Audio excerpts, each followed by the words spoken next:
ಆತ್ಮೀಯ ವಿದ್ಯಾರ್ಥಿಗಳೇ, 2024-25ನೇ ಸಾಲಿನಲ್ಲಿ 10ನೇ ತರಗತಿ ಬರೆಯುವ ವಿದ್ಯಾರ್ಥಿಗಳೇ,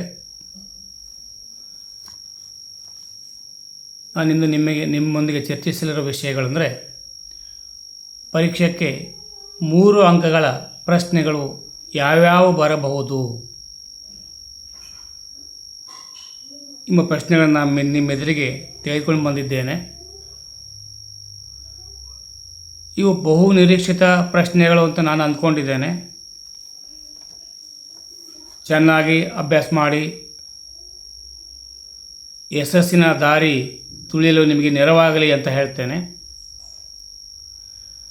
ಇಲ್ಲಿ ಸಾರ್ವಜನಿಕ ಹಣಕಾಸು ಆಯವ್ಯಯ ಪಾಠದಲ್ಲಿ ಯಾವ ಪ್ರಶ್ನೆಗಳು 3 ಮಾರ್ಕ್ಸಿನ ಬರ್ತವೆ ಅಂದರೆ, ಸಾರ್ವಜನಿಕ ಹಣಕಾಸಿನ ಮಹತ್ವದ ಬಗ್ಗೆ ಬರೆಯಿರಿ ಅಂತ ಕೇಳ್ಬೋದು. ಅದಕ್ಕೆ ಉತ್ತರ: ಉತ್ಪಾದನೆಯ ಹೆಚ್ಚಳ, ಪ್ರಜೆಗಳ ಕಲ್ಯಾಣದ ಹೆಚ್ಚಳ, ಆರ್ಥಿಕ ಸ್ಥಿರತೆಗೆ ಪ್ರಯತ್ನ, ಆರ್ಥಿಕ ಏರಿಳಿತ ಮತ್ತು ಹಣದುಬ್ಬರದ ನಿಯಂತ್ರಣ, ಬಂಡವಾಳ ಹೂಡಿಕೆಯ ಹೆಚ್ಚಳ, ಆದಾಯದ ಸಮಾನ ಹಂಚಿಕೆ, ಬಡತನ ಮತ್ತು ನಿರುದ್ಯೋಗ ನಿರ್ಮೂಲನೆ. ಇದು ಸಾರ್ವಜನಿಕ ಹಣಕಾಸಿನ ಮಹತ್ವಕ್ಕೆ ಸಂಬಂಧಿಸಿದ ಉತ್ತರವಾಯಿತು.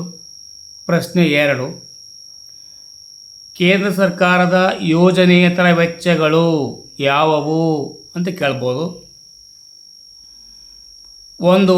ಆಡಳಿತ ವೆಚ್ಚ, 2. ರಕ್ಷಣಾ ವೆಚ್ಚ, 3. ಬಡ್ಡಿ ಪಾವತಿ, 4. ಸಹಾಯಧನ, 5. ರಾಜ್ಯಗಳಿಗೆ ಯೋಜನೆಯೇತರ ನೆರವು. ಕೇಂದ್ರ ಸರ್ಕಾರದ ಯೋಜನೆಯೇತರ ವೆಚ್ಚಗಳಿಗೆ ಸಂಬಂಧಿಸಿದ ಉತ್ತರ: ಕೇಂದ್ರ ಸರ್ಕಾರದ ತೆರಿಗೆಯೇತರ ಆದಾಯದ ಮೂಲಗಳು ಯಾವುವು? RBI ಗಳಿಸುವ ಲಾಭ, ರೈಲ್ವೆ ಗಳಿಸುವ ಲಾಭ, ದೂರವಾಣಿ ಸೇವೆಗಳ ಆದಾಯ, ಸಾರ್ವಜನಿಕ ಉದ್ಯಮಗಳ ಲಾಭ, ನಾಣ್ಯ ಮತ್ತು ಟಂಕಸಾಲೆಯ ಆದಾಯ, ಶುಲ್ಕಗಳು ಮತ್ತು ದಂಡಗಳು. ಇದು ಕೇಂದ್ರ ಸರ್ಕಾರದ ತೆರಿಗೆಯೇತರ ಆದಾಯದ ಮೂಲಗಳು. ಈಗ ಆಯವ್ಯಯದ ಅರ್ಥ ಮತ್ತು ಪ್ರಕಾರಗಳು.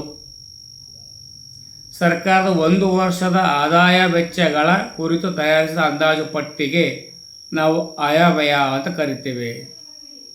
ಈ ಆಯವ್ಯಯಗಳಲ್ಲಿ ಎಷ್ಟು ವಿಧ ಬರ್ತವೆ ಅಂದರೆ 3 ವಿಧಗಳು ನೋಡ್ಬೋದು. 1. ಉಳಿತಾಯ ಆಯವ್ಯಯ, ಸಮತೋಲನ ಆಯವ್ಯಯ, ಕೊರತೆಯ ಆಯವ್ಯಯ ಅಂಥೇಳಿ. ಈಗ ವೈಯಕ್ತಿಕ ಹಣಕಾಸು ಮತ್ತು ಸಾರ್ವಜನಿಕ ಹಣಕಾಸುಗಳಿಗಿರುವ ವ್ಯತ್ಯಾಸಗಳು ಯಾವುವು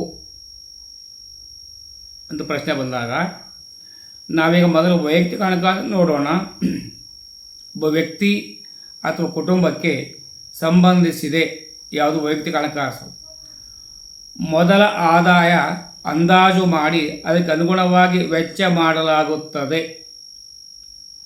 ಉಳಿತಾಯ ಕುಟುಂಬದ ಪ್ರಗತಿಗೆ ಪೂರಕವಾಗಿದೆ. ಇದು ವೈಯಕ್ತಿಕ ಹಣಕಾಸಿನ ಬಗ್ಗೆ. ಆದರೆ ಸಾರ್ವಜನಿಕ ಹಣಕಾಸಿನ ಬಗ್ಗೆ ಹೇಳೋದಾದರೆ, ಸರ್ಕಾರದ ಆದಾಯ ವೆಚ್ಚಗಳಿಗೆ ಸಂಬಂಧಿಸಿದೆ. ಮೊದಲ ವೆಚ್ಚವನ್ನು ಅಂದಾಜು ಮಾಡಿ ಅದಕ್ಕೆ ತಕ್ಕಂತೆ ಆದಾಯ ಹೊಂದಿಸುತ್ತದೆ. ಉಳಿತಾಯದಿಂದ ದೇಶದ ಪ್ರಗತಿ ಕುಂಠಿತವಾಗುತ್ತದೆ. ಈಗ ಪ್ರತ್ಯಕ್ಷ ತೆರಿಗೆಗಳು ಮತ್ತು ಪರೋಕ್ಷ ತೆರಿಗೆಗಳು ಇವುಗಳಿಗಿರುವ ವ್ಯತ್ಯಾಸ ನೋಡೋಣ.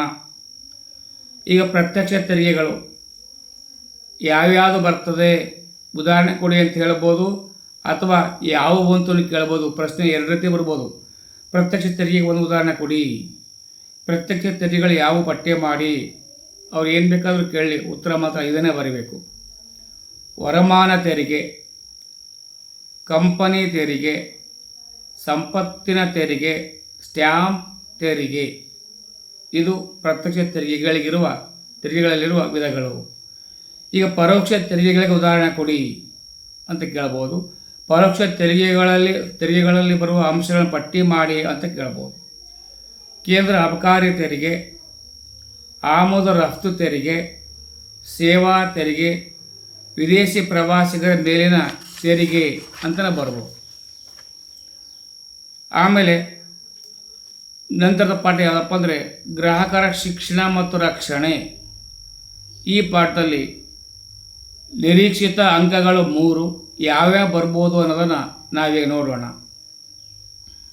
ಬಳಕೆದಾರರ ಶೋಷಣೆಗೆ ಕಾರಣಗಳು ಯಾವುವು? ಮಾರಾಟ ವಿಧಾನದಲ್ಲಿನ ಬದಲಾವಣೆ, ಮಧ್ಯವರ್ತಿಗಳ ಹಾವಳಿ, ಗ್ರಾಹಕ ಮತ್ತು ಪೂರೈಕೆದಾರರ ನಡುವೆ ನೇರ ವ್ಯವಹಾರ ಇಲ್ಲದಿರುವುದು, ಮಧ್ಯವರ್ತಿಗಳಿಂದ ಬೆಲೆಗಳ ನಿರ್ಧಾರ. 3 ಹಂತದ ಗ್ರಾಹಕ ನ್ಯಾಯಾಲಯಗಳು ಯಾವುವು? ಈ ರೀತಿ ಕೇಳ್ಬೋದು. ಅಥವಾ 1 ಕೋಟಿಗಿಂತ ಕಡಿಮೆ ಮೌಲ್ಯದ ದೂರನ್ನು ಸ್ವೀಕರಿಸುವವರು ಯಾರು? ಆಪ್ಷನ್ಸ್ 3-4 ಕೊಡ್ಬೋದು. ಏನು? ಜಿಲ್ಲಾ ವೇದಿಕೆ, ರಾಜ್ಯ ಆಯೋಗ, ರಾಷ್ಟ್ರೀಯ ಆಯೋಗ, ತಾಲೂಕು ಆಯೋಗ ಅಂತ ಕೊಳ್ತಾರೆ ಅಂತ ಇಟ್ಕೊಳ್ರಿ. ಅಲ್ಲಿ ಉತ್ತರ ಬರೀಬೇಕು ಜಿಲ್ಲಾ ವೇದಿಕೆ. ಇದು 1 ಕೋಟಿಗಿಂತ ಕಡಿಮೆ ಮೌಲ್ಯ ದೂರನ್ನು ಸ್ವೀಕಾರ ಮಾಡುತ್ತೆ. ಹಾಗೆ 1.10 ಕೋಟಿ ಮೌಲ್ಯ ದೂರನ್ನು ಯಾರು ಸ್ವೀಕಾರ ಮಾಡ್ತಾರೆ ಅಂದರೆ ರಾಜ್ಯ ಆಯೋಗದ ಸ್ವೀಕಾರ ಮಾಡ್ತಾರೆ. 10 ಕೋಟಿಗಿಂತ ಹೆಚ್ಚು ಮೌಲ್ಯ ದೂರನ್ನು ಯಾರು ಸ್ವೀಕಾರ ಮಾಡ್ತಾರೆ ಅಂತ ಕೇಳಿದರೆ ರಾಷ್ಟ್ರೀಯ ಆಯೋಗದವರು ಸ್ವೀಕಾರ ಮಾಡ್ತಾರೆ. ಗ್ರಾಹಕ ಸಂರಕ್ಷಣಾ ಕಾಯ್ದೆಯ ಉದ್ದೇಶಗಳು ಯಾವುವು? ಸುರಕ್ಷತೆ ಮತ್ತು ಗುಣಮಟ್ಟಕ್ಕೆ ಪ್ರಾಶಸ್ತ್ಯ, ಗುಣಮಟ್ಟ, ತೂಕ, ಬೆಲೆಗಳ ಮೇಲೆ ನಿಗಾ, ಅಪಾಯಕಾರಿ ವಸ್ತುಗಳಿಂದ ರಕ್ಷಣೆ, ತೊಂದರೆಗೊಳಗಾದ ಗ್ರಾಹಕರಿಗೆ ಪರಿಹಾರ, ಅನುಚಿತ ವ್ಯವಹಾರಗಳ ನಿಷೇಧ. ಗ್ರಾಹಕ ಶಿಕ್ಷಣದ ಮೂಲಕ ಜಾಗೃತಿ ಮೂಡಿಸುವುದು.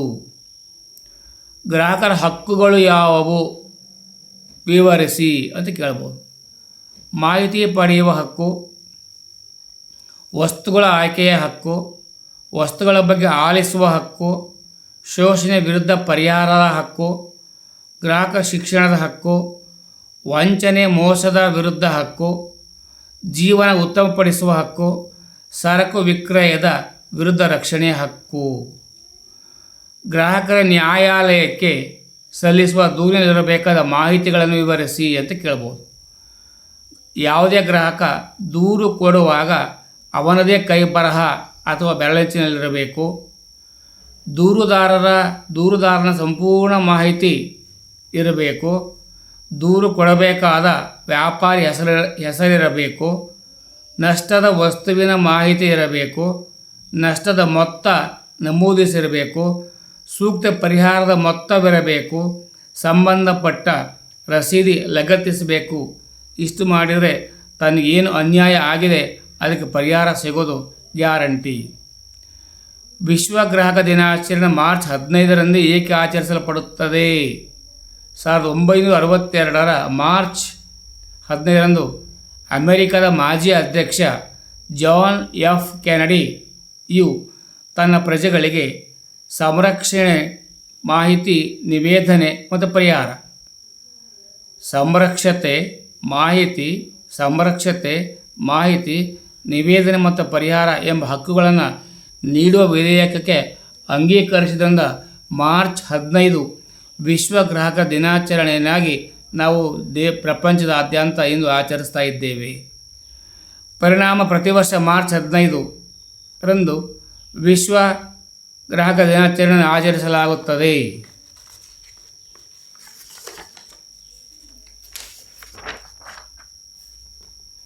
ಈಗ ಕರ್ನಾಟಕದಲ್ಲಿನ ಬ್ರಿಟಿಷ್ ಆಳ್ವಿಕೆಗೆ ಪ್ರತಿರೋಧಗಳು. ಈ ಪಾಠದಲ್ಲಿ ನಿರೀಕ್ಷಿತ ಅಂಕಗಳು 3. ಮೊದಲನೇದಾಗಿ ಚಿಕ್ಕದೇವರಾಜ ಒಡೆಯರ್ ಸಾಧನೆಗಳನ್ನು ಪಟ್ಟಿ ಮಾಡಿ, ಸಾಧನೆ ವಿವರಿಸಿ ಅಂತ ಕೇಳ್ಬೋದು. ನವಕೋಟಿ ನಾರಾಯಣ ಎಂಬ ಬಿರುದು ಯಾರಿಗಿತ್ತು ಅಂತ ಕೇಳ್ಬೋದು. ಚಿಕ್ಕದೇವರಾಜ ಒಡೆಯರ್ ರವರಿಗಿದ್ದ ಬಿರುದುಗಳು ಯಾವುವು ಅಂತ ಕೇಳ್ಬೋದು. ಅಂಚೆ ವ್ಯವಸ್ಥೆಯನ್ನು ಜಾರಿಗೆ ತಂದವರು ಯಾರು ಅಂತ ಕೇಳ್ಬೋದು. ಅದಕ್ಕೆಲ್ಲದಕ್ಕೂ ಉತ್ತರ ಹೀಗಿದೆ. ಶಿವಾಜಿ ಸೇನೆಯನ್ನು ಹಿಮ್ಮೆಟ್ಟಿಸಿದರು. ಮಧುಗಿರಿ, ಕೊರಟಗೆರೆ ವಶ ಮಾಡಿಕೊಂಡರು. ಬೆಂಗಳೂರನ್ನು ಮೊಘಲರಿಂದ ಕೊಂಡರು. ಇವರಿಗೆ ಕರ್ನಾಟಕ ಚಕ್ರವರ್ತಿ, ನವಕೋಟಿ ನಾರಾಯಣ ಇವ ಬಿರುದು ಪಡೆದರು. ಸಚಿವ ಸಂಪುಟ ರಚನೆಯಾಯಿತು. ಅಂಚೆ ವ್ಯವಸ್ಥೆ ಜಾರಿ ಮಾಡಿದರು. ಕಾವೇರಿ ನದಿಗೆ ಅಣೆಕಟ್ಟು ನಿರ್ಮಿಸಿದರು ಅನೇಕ ಕವಿಗಳಿಗೆ ಆಶ್ರಯ ನೀಡಿದ್ದರು.